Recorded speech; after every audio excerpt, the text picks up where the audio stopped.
حضور اکرم صلی اللہ علیہ وآلہ وسلم نے ارشاد فرمایا، جس شخص میں یہ تین باتیں ہوں گی وہ ایمان کا مزہ پالے گا۔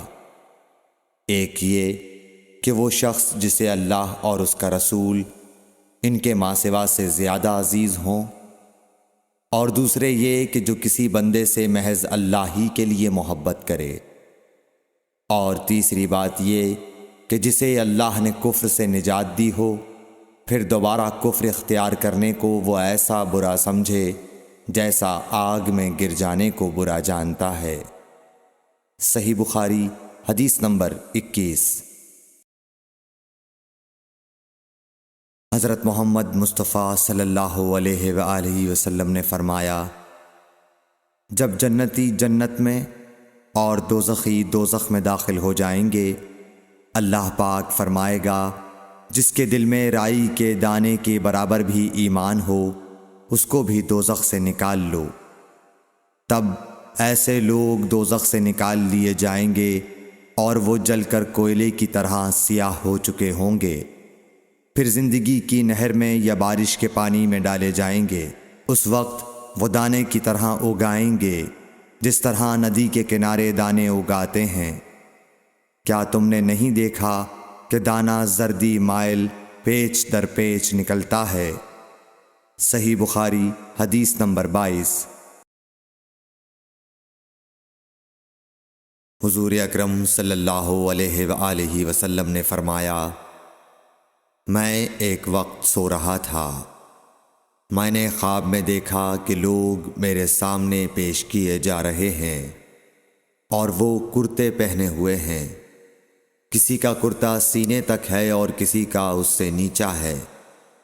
پھر میرے سامنے عمر بن خطاب لائے گئے، ان کے بدن پر جو کرتا تھا اسے وہ گھسیٹ رہے تھے، یعنی ان کا کرتا زمین تک نیچا تھا۔ صحابہ رضی اللہ تعالی عنہ نے پوچھا کہ یا رسول اللہ اس کی کیا تعبیر ہے؟ آپ نے فرمایا کہ اس سے دین مراد ہے۔ صحیح بخاری حدیث نمبر 23۔ ایک مرتبہ رسول کریم صلی اللہ علیہ وسلم ایک انصاری شخص کے پاس سے گزرے، اس حال میں کہ وہ اپنے ایک بھائی سے کہہ رہے تھے کہ تم اتنی شرم کیوں کرتے ہو؟ آپ نے اس انصاری سے فرمایا کہ اس کو اس کے حال پر رہنے دو، کیونکہ حیا بھی ایمان ہی کا ایک حصہ ہے۔ صحیح بخاری حدیث نمبر 24۔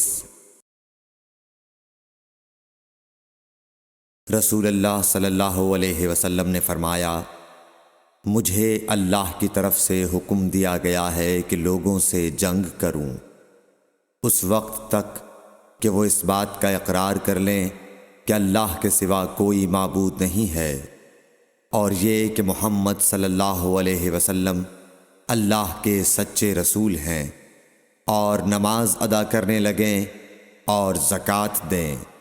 جس وقت وہ یہ کرنے لگیں گے تو مجھ سے اپنے جان و مال کو محفوظ کر لیں گے، سوائے اسلام کے حق کے۔ رہا ان کے دل کا حال تو ان کا حساب اللہ کے ذمے ہے۔ صحیح بخاری حدیث نمبر 25۔ رسول اللہ صلی اللہ علیہ وسلم سے دریافت کیا گیا کہ کون سا عمل سب سے افضل ہے؟ فرمایا، اللہ اور اس کے رسول پر ایمان لانا۔ کہا گیا اس کے بعد کون سا؟ آپ نے فرمایا کہ اللہ کی راہ میں جہاد کرنا۔ کہا گیا پھر کیا ہے؟ آپ نے فرمایا حج مبرور۔ صحیح بخاری حدیث نمبر 26۔ رسول اللہ صلی اللہ علیہ وسلم نے چند لوگوں کو کچھ عطیہ دیا اور سعد وہاں موجود تھے۔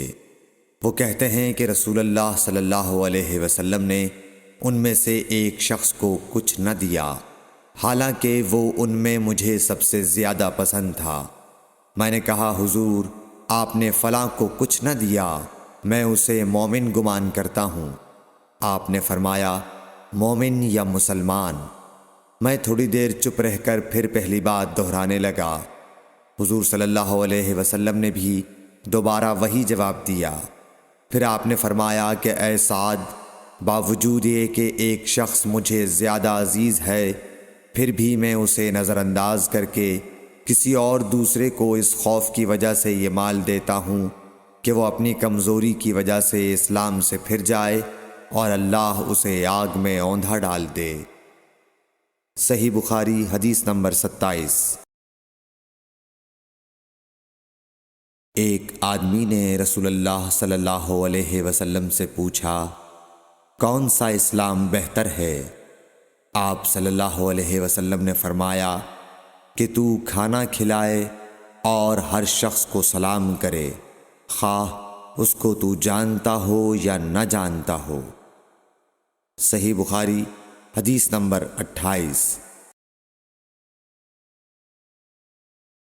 حضرت صلی اللہ علیہ وسلم نے فرمایا، مجھے دوزخ دکھلائی گئی تو اس میں زیادہ تر عورتیں تھیں جو کفر کرتی ہیں۔ کہا گیا، حضور کیا وہ اللہ کے ساتھ کفر کرتی ہیں؟ آپ صلی اللہ علیہ وسلم نے فرمایا کہ خاوند کی ناشکری کرتی ہیں اور احسان کی ناشکری کرتی ہیں۔ اگر تم عمر بھر ان میں سے کسی کے ساتھ احسان کرتے رہو، پھر تمہاری طرف سے کبھی کوئی ان کے خیال میں ناگواری کی بات ہو جائے تو فوراً کہہ اٹھے گی کہ میں نے کبھی بھی تجھ سے کوئی بھلائی نہیں دیکھی۔ صحیح بخاری حدیث نمبر 29۔ حضرت صلی اللہ علیہ وآلہ وسلم فرماتے تھے، جب دو مسلمان اپنی اپنی تلواریں لے کر بھڑ جائیں تو قاتل اور مقتول دونوں دوزخی ہیں۔ عرض کیا گیا، یا رسول اللہ، قاتل تو خیر ضرور دوزخی ہونا چاہیے، مقتول کیوں؟ فرمایا، وہ بھی اپنے ساتھی کو مار ڈالنے کی حرص رکھتا تھا، موقع پاتا تو وہ اسے ضرور قتل کر دیتا، دل کے عزم صمیم پر وہ دوزخی ہوا۔ صحیح بخاری حدیث نمبر 30۔